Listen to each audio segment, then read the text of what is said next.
Hey everyone, Morgan here. So we are on page 12 of the Stoichiometry lecture for AP Chemistry. And what we're going to be doing here, just like page 11, is looking at a very classic example of an AP lab, which is the formula of a hydrate, or even just the chemical formula of a compound. Now, what is a hydrate? A hydrate is a salt. And that salt is surrounded by water molecules. Now, that is sometimes referred to as a sphere of hydration or a hydration sphere, okay? And typically what that means is for each individual salt, there will be a fixed number of water molecules. Okay? Now, how do we write that formula? Well, for a very classic one, CuSO4 dot 5H2O. So there is a mole ratio here. For every mole of copper sulfate, you will find 5 moles of water molecules. And the point of this lab is to determine what that number is, that 5. Okay? We're going to use something called a crucible, and I will put a link down in the first comment on the video that shows you how to use a crucible and what it looks like. It is made out of porcelain, typically,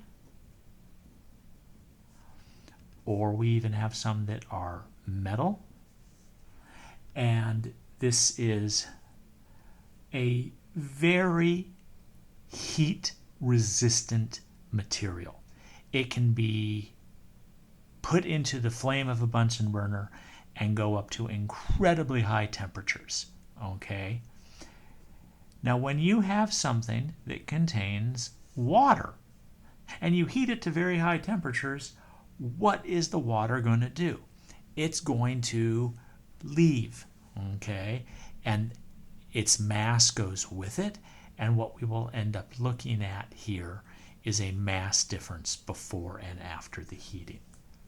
So I'm going to tell you the formula of the anhydrous salt. That means without water, an meaning without, and hydrous referring to water. That is strontium chloride, SrCl2. The mass of my empty crucible and cover was 29.00 grams. The mass of the crucible, cover, and hydrate was 32.55 grams.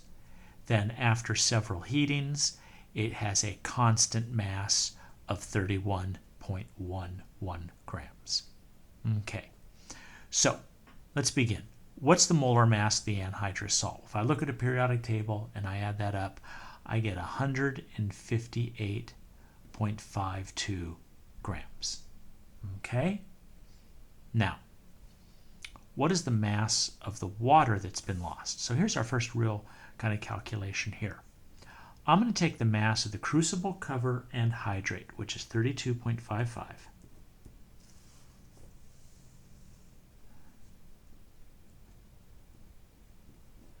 And I'm going to subtract the mass after heating, which was 31.11 grams. And that mass difference is 1.44 grams. It went down because the water left. So that means 1.44 grams of water left.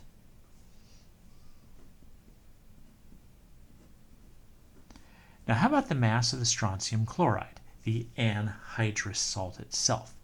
So I can take the mass after heating, 31.11 grams, and subtract the empty crucible, which is 29.00 grams.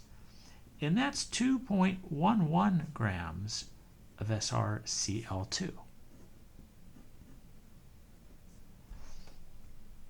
All right, now I'm going to convert both of those to moles.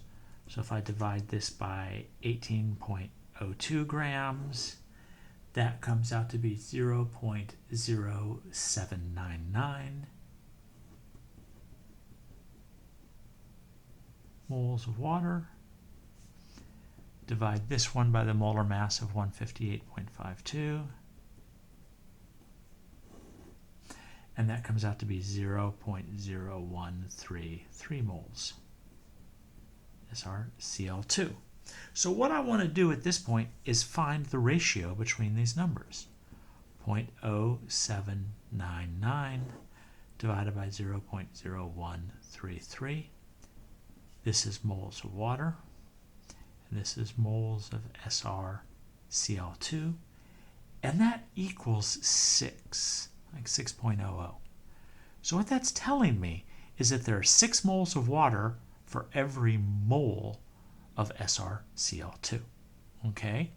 So moles of the anhydrous salt, 0.0133, here 0.0799, and the ratio is 6.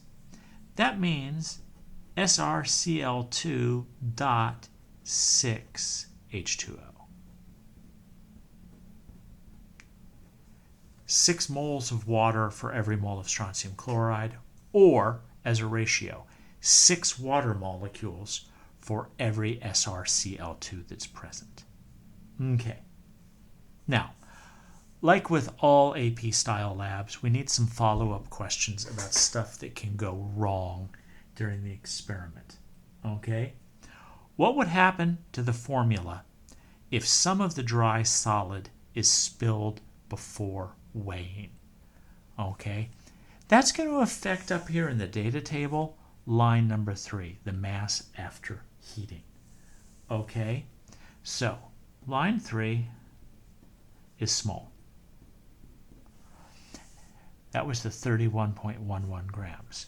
So that means when I take this difference here, the mass of the water is too high. Okay? It also means that this is smaller over here, minus the mass of the empty crucible. And so the mass of the SrCl2 is lower. Now, in both cases, what that's going to cause is the ratio to be too high. All right? This number on top here is bigger. This number on the bottom is smaller. Both of those make that a larger ratio. Now, remember, very often in these questions, almost 100% of the time, in fact, they're asking you, how would the answer be affected? And you never say, it would be affected. That's just automatically wrong. What you are saying is either the answer will be too high, too low, or unchanged. And in this case, too high. Now, our second scenario. What would happen to the formula if not all of the water was driven off? Okay, in that case, line 3 is bigger.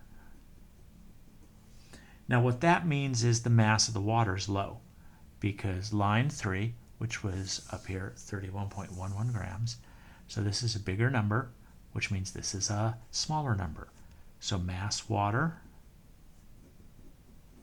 is low, and the mass of the SrCl2, because up here it's a bigger number, is too high.